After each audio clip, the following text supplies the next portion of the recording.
Hello, everyone, and welcome to the Dreams Unlimited Travel Podcast. My name is John Magi, and I will be your host. And in this episode, we're going to be taking your questions and hopefully answering them about Walt Disney World packages. I'm joined at the table by our panel of experts, agent consultant for Dreams Unlimited Travel, Tracy Heinrichs. Hi, everyone. Client services manager for Dreams Unlimited Travel, Kevin Close. Hi, everybody. And back in our production facility, we have our producer, Craig Williams. Hello. Hi, guys. How's everybody doing? Awesome. Good. Excited for another question and answer show? Very. Excellent. I love that. Excellent. So what we did was we posted on Facebook and asked our agents to give us some questions that they see often from our clients related to Walt Disney World packages. We thought this would be appropriate since it's fairly early in the year and folks are planning their trips. So we wanted to go through these and get some answers. I do want to point out we are pre-recording this. So this is earlier in 2017. By the time the show goes up, some information may have changed, especially on availability of certain things. But hopefully we'll be able to answer more in broad strokes that pertain to folks. So let's get started with our first question. And this is the biggest question we get, the most often asked. Why can't I book 2018 yet? Or why can't I book next year yet? So if we're in the middle of 2018, or 2017 and 18 is out, why can't I book far enough in advance a Walt Disney World package? And the answer is that Disney hates you and doesn't want you to have any fun. At this time of year, this is the question I answer Yeah, most often. absolutely. I mean, even during the year, people want to book or plan 2 or 3, 4 years in advance. And many times they don't believe you when we tell them Yeah. that this is how Disney works, and they're like, well, that's just silly. Right. So let's give what is the answer to this? When we want to give someone an answer, what do we tell them? Basically, Disney releases packages for the following year. Usually, I think it's around June. It varies a little bit. There's not always a usual with Disney, but say it's so tough. typically June-ish. Sometimes we've seen them early July. Other products like Disneyland might be even later than that. But just strictly Walt Disney World, usually it's June when they're releasing packages. So where the confusion happens, though, is people say, yeah, well, I called Disney. They said I could do it. So I don't know why you're not doing it. I just said packages. Disney will allow you to book a room only in advance. And then what they say is once they release packages, you can change your room only to a package. You can. It's not an easy thing to do. Right. So what happens is when you book a room only, think about it as 2 departments at Disney. So there's the room only department, and if you book a room, you pay a one-night deposit. Your balance is due a few days or the day that you check in. If you book a package, you're paying a $200 deposit with your balance being due 30 days before.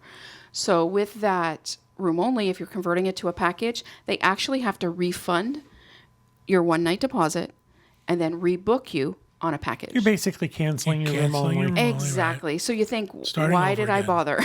And you can do a room only 500 days in advance. Right. $499, I believe it Yes, is. that's And so I also want to point out, too, with that process, because you've held that room under a room only, doesn't guarantee you that that's going to be available once you cancel. I know That's this the weird sounds part weird, about it, right? Go ahead. And Disney, does Disney still not price room onlys? Don't you pay a deposit, but do you get a pricing on that? You do get a pricing on it. It yeah. used to be that they would tell you the pricing could still change when 2018 pricing is released. So you weren't even necessarily locking in a price. They've adjusted that a little bit, but I still think if you're booking like 499 days out, you could be in a situation where they haven't set 2018 rates yet, and that price could still change. So the kind of thing for me is, unless you want something really specific, If you want a bridal suite. that can be tough to get. It's almost like, what's the point, right? You're going to cancel a rebook anyway. If you're only going to keep a room only, then sure. Right. But if your goal is a package, there's almost no point. And if you're booking one of these specialty rooms, a 3-bedroom villa somewhere, which actually can even be booked a lot less, like usually 7 months out, but different story, different show. Right. Don't confuse I me. digress, yeah. But there are things like presidential suites. Right, and sure. stuff If there's like something that. really specific you want, chances are you're not getting a discount on that anyway. But if you want to convert that to a package, it can be tough sometimes. Like I've had a CM at Disney say, it's not available with the package. It's okay, but I'm holding the room. So now they have to go to guest services, they go to inventory, they try to figure out a way to do it. But Sometimes the answer is no. Yeah. It's just, there's no benefit to you outside of these special situations that I explained. And again, if you book that room only reservation and you want to make it a package, it has to be canceled and rebooked. So you can't get something that might be a perk in a package. So you're not getting it. When we did a whole show on Walt Disney World packages and what's included, so keep that in mind. So Right. the And then- basic answer is, why can't I book 2018 or next year's packages now? It's simply because they're not in Disney systems yet, and they're not able to book that package for you. Right. Great. Hopefully people will stop asking now. Nope. No. All right, moving on to our next question.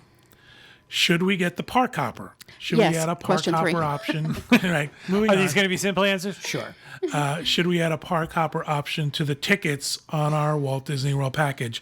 And a park hopper is exactly what it says. It allows you to go from park to park on the same day rather than being one park per day. I think if you asked 4 people this question, you could very possibly get 5 answers, because one person at least is going to waver back and forth. I think if you're a Disney veteran, a park hopper is a good thing. Essential. See, Essential. as new people, we liked the park hopper. When we've always had the park hopper, so I should qualify my opinion with, for me and my family, we've always had it and wouldn't be without it. So take that for what you will. But the reason for us was that we always broke the parks out into part days. So when I was doing my park planning long before my Disney experience, I would have a morning schedule and I would have an afternoon evening schedule. And often they were different parks to maximize our time, maximize the schedules in the parks. Like, for example, it used to be with Animal Kingdom, it was often closing at 5 or 6 o'clock. Or maybe Absolutely, yeah. I wanted to go to Epcot, but I would do Epcot in 2 different days. So like one day would be Future World and then something else for the afternoon. But then another day I'd want to see Illumination, so I'd go later in the day. Especially now when you take into account extra magic hours. Right. And what parks open early, what parks open late. You can certainly Right. switch between 2 parks easily. And for some people, there are things that they really want to see at Hollywood Studios. The Star Wars attraction. Still a lot of things of interest for a lot of people at Hollywood Studios, but maybe not enough to keep you there all day now. So, doing that part of the day. So that's kind of my arguments for the park hoppers.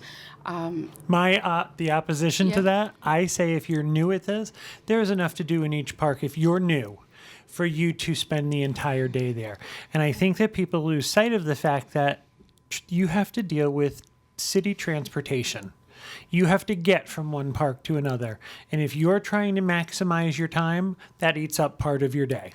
Right. Something to consider for sure. Do you think there's sort of this magic number where you say, okay, if you think you're going to be here 5 days, get a park hopper, or if you're going to be here 3 days, get a park hopper? I think it depends. Like Kevin had said, I think it also depends on how many visits you've got under your belt. With the makeup of your travel party. Right. If you start moving kids from park to park to park, again, this is all these things take time. But for me, if I have people coming for 7 days, I strongly recommend the park hopper. I do because too. I do think that maybe the first time you've been to each park, it's a full day. Mm-hmm. So, you've cycled through all 4. But now you've got the last 3 days, and now it's okay. Where do we need to go back to? What did we love? How are we going to break this up? And sometimes just the way the schedule works. Like sometimes you're coming, and it might be during the Halloween or the Christmas party. So Magic Kingdom's closing at 7. So the day that you want to be in the Magic Kingdom to do something, or that your dining works out, And then that's the other thing too. If you really, really want to eat at Be Our Guest, you don't have that flexibility of dining either. I also have people who stay near Epcot. And if they don't have the park hopper, it can sometimes limit them. Maybe they wanted to cut through Epcot to take the monorail to the Magic Kingdom. Or if you're staying near Epcot, to me, a lot of the appeal is the dining around World Showcase. So having a park hopper would allow you to do that. So there's just different things. And you can flip that and say, if I'm staying near the Magic Kingdom, maybe, every evening I could dip into Magic Kingdom for a couple hours if I wanted to while I'm doing other things. So there's definitely more than valid arguments to be made on each side. So I think this is very specific to how you think your family will do this. But There's also a cost involved. yes, and I was once just you're gonna more than 4 days, I just think those last 2-3 days, having the ability to move around, and sometimes the way I say it, the cost now is up there. Like, we're talking like $60, $65 a person. It's hard for when we see packages. I know people think we get it as components, but we kind of see it all as a Yeah. total. So sometimes I lose sight of what individual things are costing. But it adds up. If you're a family of 4 and you're adding $300 to your overall cost, if your overall cost is $2,500, that's more than 10%. If your overall cost for your trip is $5,000 and you're adding $300 for park hopping, it might be worth $300 just to not limit yourself. Right. So it's really an individual thing. Your agent can help you figure that out. If it would work for your family, would it work for not? But I think there's extremely valid arguments on both sides of that coin. And park hopper that can be added, so you can start without it if you wanted to. And If you wanted to. Plan turns out you need it, I think you should have it. Just do it. And that's what John the Genius said. That's right. Just do what I tell you to do, and everything will work out fine. These worth it questions are so hard. Yeah, they are. We're up to another worth it question. Third one, is the dining plan worth it? We did a show, you and a couple of agents last year, beginning of last year, middle of last At year. the end of last year, we did it. Yep. Where you looked at the dining package, and you guys actually did a comparison if you had the dining plan versus Right. What we had paying eaten. out of pocket. And you found that based on your choices, you actually saved a little bit of money. Right. I can tell you, this is what I tell my clients when I'm asked this, because I think worth it, again, is very specific to your individual family, how you eat, how you don't. For the most part, I tell people, if you are flying into Orlando, you are taking Magical Express to the resort, and this is where you're going to be for a week, chances are you're going to save money on the dining plan, especially if you're going to be doing some character meals or some meals, because some people say, well, I don't eat that much. If you're doing character meals, if you're doing meals where you pay one price, it doesn't matter how much you eat. You're still paying the same price. So I typically gotta eat. Right. And so there's the whole discussion around, well, Disney's overpriced and the food is this and the food is absolutely. But if you've elected to come in and stay for a week, you're paying those prices anyway. So, the fact that you can save a little bit usually, the fact that it is prepaid, I think especially if you have older kids that may be going off on their own a little bit, I still think there's some value there. We talk about, you have to look at worth it in several different levels.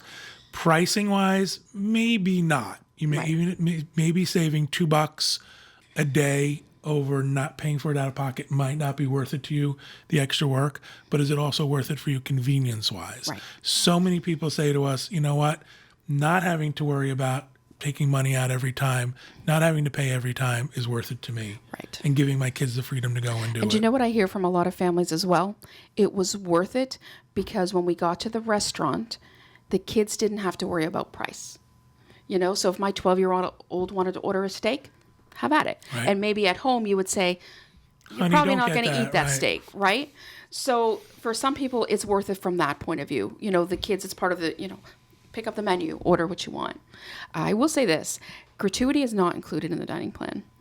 So sometimes, and I did this on a recent trip. We were here on the dining plan, and in full disclosure, we don't do the dining plan on every trip. There's some we do it. It depends on what that trip's going to look like for us. We also, when we come, we often rent a car. So sometimes a lot of our vacation time is leaving property, and that's a different story. So if we are staying on site and we've got the dining plan, we were maximizing it. Oh, we went to the boathouse and you could Right. order this and this and this. Well, then you get the end and you have to add the gratuity. I was like, okay, that was dumb. So keep in mind that gratuity total when you're worried about maximizing your dining plan, and all of a sudden now you're adding gratuity on Everyone that. got steak. Yeah, And you're like, exactly. We might have made a bad choice here and there, but I think if you're not going to lose money on it, even if you were breaking even, I think the other benefits of it make it worth it. Sounds good. All right, let's move on to our next question. Is the dining plan per day or per night of your reservation? Something that actually confuses quite a few people. This is probably one of the biggest questions we get. It's a difficult thing to understand because you're getting your tickets by the day, your dining plans by the night. And your resort stays actually by the night. Right. So the dining plan always coincides with your resort stay. So it has to be the same length. It has to be everybody in the room. So if you're staying 4 nights, your dining plan is for 4 nights. It starts on the day you arrive, and it ends. You have until the end of the day you're checking out to use your credits. You don't have a credit allotment for that last day. If you're staying 4 nights, you have 4 sets of credits. But I believe the theory there is, or the thinking behind that is, you're going to arrive later in the day on your arrival day. Right. So that would be a dinner. And you're going to leave earlier on your departure day. So that would be a breakfast and a lunch. So I think that's the theory That's the behind theory. So how what those happens points is should work. people will come in early on their arrival day, leave late, and then the confusion often is, does my dining plan coincide with my ticket days or with my resort nights? It's always your resort nights. So if you're staying 4 nights, you've got 4 sets of credits, and these credits don't have to be used by the day. Right. So people also think they expire each day. They do not. So if, say if you were on, say, the deluxe plan, you had 12 credits for that 4 nights. They go on your account the first night and you just deduct from them. So if you're using 4 credits one day and 2 the next, that doesn't matter. And Disney's done this great thing where now at the bottom of your check, it sums up your credits, right? That's correct. Okay. Yeah. Didn't know if I was getting it right or not. No. Because, you're- again, the way John and Kevin travel. Right. Exactly. No. So you know what your running right. total is, So what you you get have your left. total at the end. You've got your balance. It tells you what you've used. So it's all laid out for you. It's pretty. And at any time, you can go to the front desk of the hotel. They can give you a printout, so you can keep track of them that way as well. All right. Next question. What is the amount of deposit due on a package reservation? On a package reservation, it's $200. It's due within a couple days of us first holding the space. Disney will usually give us 2 or 3 days, depending on when your travel date coincides with when you're booking. And then your balance is due 30 days. I think am I skipping ahead? You there gonna be skipped ahead to another the next question. Now you're going to screw me up. If it is a room-only reservation, though, the room-only is a one-night deposit. It's not the $200. It's whatever your one-night stay is. Also, if you purchase insurance with your package, the cost of the insurance is added on to the deposit. Deposits are refundable up until final payment date. So the $200 deposit is refundable until final payment date, but insurance is non-refundable once it's been added and paid for. It, right. So what happens is people will say to us, how come here I only have to pay $158 deposit, but here I have to pay $200? Because you're booking a room only versus a package. Packages will always be $200. And in some cases, you'll make out better, depending on the resort you choose, that $200. I don't think, I hate to say this, but I don't think that this $200 deposit is a hardship. I think Disney's made it very, very easy for people to deposit a package. And I don't want to say too loud because I don't want them to change it. Right. I think this is a good thing because you can now say, for this little bit of money out of my pocket, I can then hold the room I want and get the package I want. Right. So we talked about the deposit. So when is the final payment due on a package? This is, again, different between a package and a Right. room. So the final payment is due 30 days before your check-in date. And at that point, there would be penalties to cancel. So 30 days before is when your final payment's due. If it's a room only, your final payment is due upon check-in at the resort. Excellent. How much is insurance? We're talking about adding insurance to a package reservation. To a package. We can only add insurance to a package, and a package is a room and another component. So if you don't need tickets, but you want dining plan, we can do room and dining plan.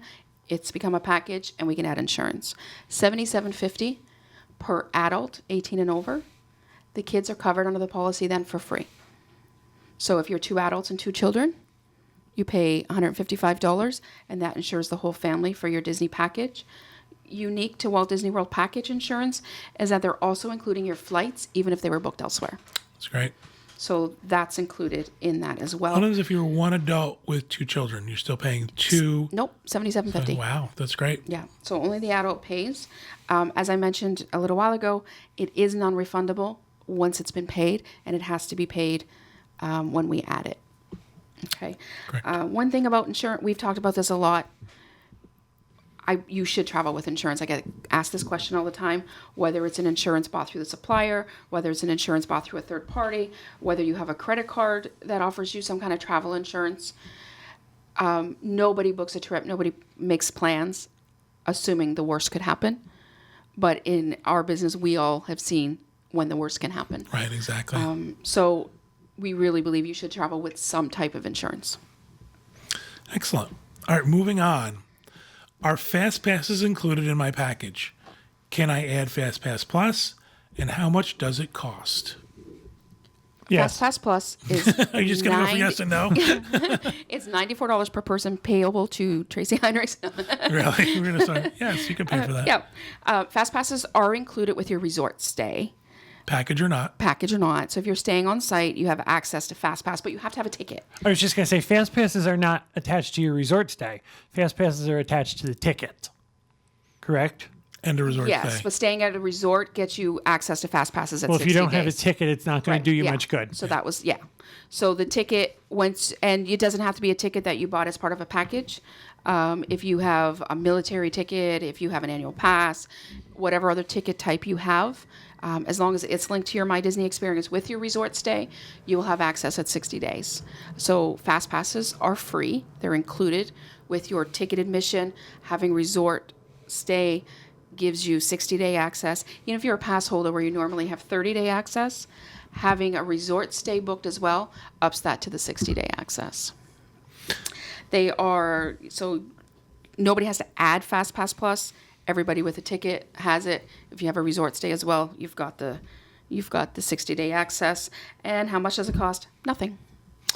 Nice. Nada. Zero's always good, isn't it? Zero is good. We love that. All right. And FastPass Pluses are FastPasses are just a whole nother discussion for how to use Yes. them. How can we Yes. get the most out of those? Blah, blah, blah, blah, blah. Right. We'll save that for another day. All right, moving on. Where can I stay with my family of 5? The villas and deluxe resorts are over my budget. So on site, and we're strictly talking from on site, you have a couple options. First of all, at Art of Animation and All Star Music, there are family suites. These will sleep up to 6 or 6 plus an infant under 3. So that's one option. This will give you a little bit more space, but you're all still in a self-contained unit. The All Star Music family suites do price less than the Art of Animation themed suites. Art of Animation's a newer resort. It's demanding more per night, but also these suites are really themed. So, you know, Art of Animation is more. So All Star Music family suites probably less. It is more affordable than the family suite of Art of Animation. You've also got, you could do 2 rooms. If you are a family, if your immediate family is larger than what the room accommodates. So as an example, at a value resort, you can only sleep 4 people. But if you're 2 people and 3 children, 2 adults and 3 children, Disney will guarantee you connecting rooms. And this is the only case where connecting rooms are guaranteed when your immediate family is separated by their room occupancy. So in this case, they book both of your rooms under one reservation number, and that you are guaranteed they would connect. So often 2 value rooms can price less than a family suite. So there's that option. If you did want to go to moderate resorts, Caribbean Beach and Port Orleans Riverside both have some accommodations for 5. It's not every room, so it can be a little bit limited sometimes. But again, here you could do 2 rooms with that guaranteed connecting as well. So a couple options. There's also the cabins. The cabins could accommodate a family of 5. I know we did a show a while but last year when I stayed at the cabins. I think staying at the cabins is a bigger discussion. I don't think that's for everybody in every trip, but certainly something that could accommodate you. It may work in some cases. I think you should also consider, just because a room fits 5 people, should you put 5 people in that room? Right. I mean, depending on how old your kids are, how big they are. I mean, And sometimes the boy-girl thing, you Yeah. know, as they start to get a little bit older, having 2 beds doesn't work. And sometimes I have a family of 4 who needs bedding for 5 because of that reason. But you also have what are your going to bed times? Right. That's a poor way to put it. But if you're 2 adults and you have young children, Yeah. and you're in one room, that means you all go to bed when the kids go to bed. Exactly. Or there's no separation. This question mentions budget as well. Can I say, this is a question that a lot of people shy away from. But as your agent, if I know your budget, right. that doesn't mean that I'm going to sell you all I can to hit that budget. It just means that I know your number and I can help you maximize it. I can find you the best value for your budget. Yeah. So if you go to no- buy a house, they want to know how much Right. of a house do you want to spend? How much do you want to spend on your house? It's kind of along those lines. Let us know Yeah. so we can then work within those parameters. People get funny with money questions. Yeah, I think they do. it's just one of those things that's always, you know, for some people, it's just an awkward thing. we're not asking from a point of view of judging you or seeing how, okay, well, how much are you going to spend to see how much service you're going to get from me? But I want to help you maximize it. Right. And I don't want to be offering you 2 value resorts when your normal stays are at the Four Seasons, because we're not going to meet anywhere in the middle. And likewise, if you tell me this is what my family's budget is, I'm going to tell you what I can get you in that budget. And it might be that we have to shorten the stay, or maybe I could suggest to you, we could do this length of time at a value resort, but if you wanted a better resort, we'd have to shorten it. I can give you options. I work really well when I know what your number is, and I know my colleagues and our other agents feel the same way. We want to help you maximize that budget. We don't want to maximize what you're spending. That's not our goal. We want to get you the best value. Excellent. So let's move on to our next question. Disney released a discount that included my resort, but my agent said it wasn't available. I don't understand why, if Disney says my resort is included in the discount, why I couldn't book it for my stay. There you go. Yeah. This is one of those things, and we've talked about it on different shows. Talked about it on our free dining show. We've talked about other packages and discounts. This is one of those things where Disney is inventory controlling. So just because your resort is not excluded doesn't mean that your specific dates are included, your length of stay is included. Your room type is included. Your room type, Pop Century, might be included, but not for a particular week because they've already reached their occupancy requirements for that week. So this is all inventory controlled by Disney. And this will be a good place to say, Disney controls all of our inventory. Dreams Unlimited isn't holding space. So we don't hold space as an authorized reseller of Disney. We're bound by their terms and conditions. They don't allow us, they not only control the space, they set the price. So it's not like John could decide, I'm going to put, moderate resorts on sale next week and offer a discount to get more sales. Disney doesn't let us do that. So whether you're booking at Dreams, whether you're booking with Disney, whatever travel agency you're booking with, the pricing is the same across the board all the way around. It's controlled by Disney. There's exceptions, like if somebody's got group space somewhere. I know sometimes for our special events we've got groups. That's a different scenario. You're also booking with a different area of Disney. Groups is a whole different ball of wax in what's allowed and not allowed with them. But I'm strictly talking about a Walt Disney World package offer. These are the same no matter where you book. So Disney's controlling this. We're not. We go directly to Disney to make your reservation. They're telling us what's available. We're seeing live availability, what's available when. We can look at availability and see it. It could be gone 10 minutes later, and vice versa. We could look and something's not available, and then it pop up an hour later. So, we're always working with you to try to get you the discount. If it means changing resorts, changing room types, altering your dates. It sounds weird, but sometimes if you shorten your stay or lengthen your stay, sometimes these things make a difference. What also happens with any discount, free dining included, and I don't know if we mentioned this on that show, is that when it's first released, there's a lot of crazy. People are both booking multiple things and then not depositing, or they're booking something, they've got their agent booking something. After a couple of days, it all kinds of settles down. Yep. And we often find, as agents, the third day, the fourth day, after that 3-night hold expires, that fourth day, we're going in and we're all like, okay, now inventory's opening up here. So just because it's not available that first time, trust us. We're still working on it. We don't check it once. Right. That's a good point. It's not like it's a one and done. That's right. I've already looked at this. This is off my plate. Too bad for you. Not happening. Nope. The agents are going to go back and they're going to keep looking for that What discount. happens to me is I start with a pile of everybody who's within the dates that are eligible. And then I check the resorts. Okay, these resorts aren't included. I'm going back to those people. Those weren't included. I can get it here. And then everybody who's got the discount, they're moving on. But then there's always the pile on my desk. Every discount, there's a pile. There's the list of names of people I couldn't get it for. And it continues throughout the discount. Sometimes it might be 3 weeks later. But it continues because it becomes a mission a little bit for all of us, I think. It's a matter of pride for our agents. It is. Sure. Exactly. So just know we're trying. I swear to you, we're not deciding that you're not getting the discount. Right.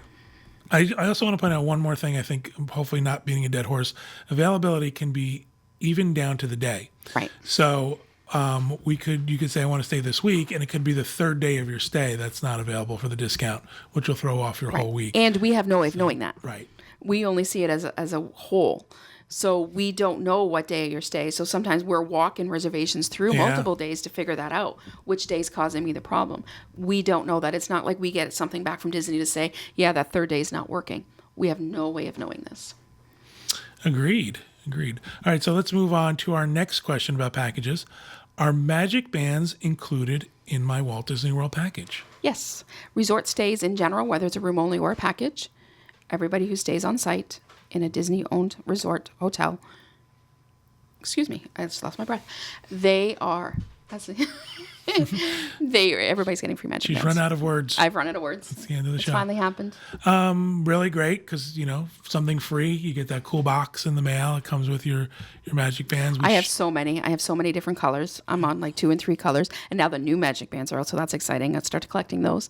I actually saw somebody, friends of my Facebook and clients of mine, at Christmas, they had linked all of their Magic Bands and made garland. It was really All neat. right, there you go. Yep. The other thing I want to say about Magic Bands too is, make sure you do the My Disney experience and you pick out your colors and all absolutely. that thing. Yeah. Because that's part of the fun of it. Yeah, so your agent's going to walk you through that process. When you book with your agent, once your deposit is paid, they're going to say to you, they're going to tell you now. So now this is when you create your My Disney Experience account if you don't already have one. They're going to explain to you how to link your reservation, order your Magic Bands. This is where you're going to book your dining. The My Disney Experience is kind of the hub of everything now, and your agent can really work with you on that if you'd like, and be as involved or not as you want them to be. But definitely get engaged early on, and it just it gets you through the process and builds the excitement. All right, next question. When can I book my FastPasses? If you're on a package that includes tickets, your resort stay at a Disney-owned resort, you've got 60 days prior. On the 60th day, your FastPass window will open. They open at 7 a.m. Eastern Time. And if you log in at 6:55, it's going to tell you it's not working. And then you're going to think, what's happening? Even if you're still logged in after 7, there's this glitch in the system. So you want to log in at 7 a.m. or shortly thereafter. That's a good tip. So Yep. log out, log back in and fresh. sometimes it sounds like a silly little thing, but sometimes we have to do that. The other thing is, if you're before your 60 days and you try to click on that FastPass link, it'll tell you don't have tickets. Can tell you how many clients email us and say, why aren't there tickets with my package? It's the system. Instead of locking it and not even allowing you to click on it until the 60th day, it's open. And so you click on it and it scares the heck out of a lot of people. Somebody was telling me they're seeing a link that now says, well, you can't book your FastPasses until 60 days when they click that link. But then after you reach the right time, it opens up for real. Yeah. So it's like, don't believe it. Yeah, just stay out of it until the 7 a.m. Eastern Time on that day. It's not going to let you, and it'll count down so you know when your 60 days is. And then if you have a room only stay, you need to have tickets included in your My Disney Experience, or you're not going to be able to book FastPasses. But you also, say if you had an annual pass, then you would have the 60 days as long as you have the resort stay. If you're an annual pass holder without a resort stay, then it's 30 days. Correct. All right, we're going to do one Thank more. you, John. You are correct. I was correct. You are correct. Good to know. We're going to move on. We have one more question I think we're going to do in this show, and then we're going to wrap it up. When can I book dining? Da, da, da, da. If you can book dining at 180 days from your arrival date. If you have a Walt Disney World resort booked, so a resort package or room only, you can book 180 days plus 10. So what's confusing to some people is that they think they could book 190 days out. That's not the case. So if your check-in date is September 1st, and you can do your dining 6 months before that, 180 days actually, before that, 6 a.m. Eastern Time is when dining opens. Again, you log in early and you're in your system. 6 a.m. comes and goes. Sometimes those extra 10 days don't show up.